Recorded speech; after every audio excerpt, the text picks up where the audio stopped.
School tunes सीखो मजेदार अंदाज में।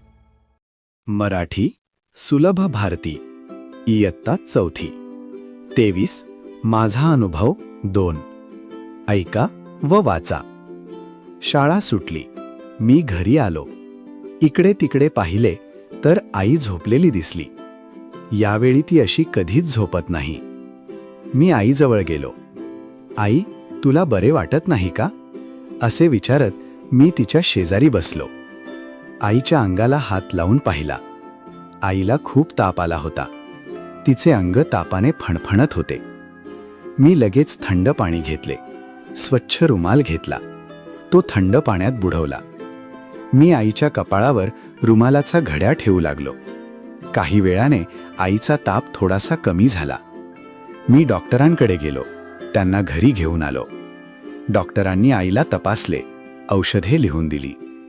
मी आईला चहा करून दिला। थोड्या वेळाने आईला झोप लागली। मी घर आवरले, घर स्वच्छ झाडून घेतले। तेवढ्यात बाबा आले। त्यांनी डॉक्टरांनी दिलेली औषधे आणली, आईला दिली। आता आईला थोडे बरे वाटू लागले। आई उठून बसली। बाबा म्हणाले, तू उठू नकोस, आराम कर, जेवणाचं मी बघतो। आईच्या चेहऱ्यावर समाधान दिसले। आईचा आनंदी चेहरा पाहून आम्हालाही आनंद झाला।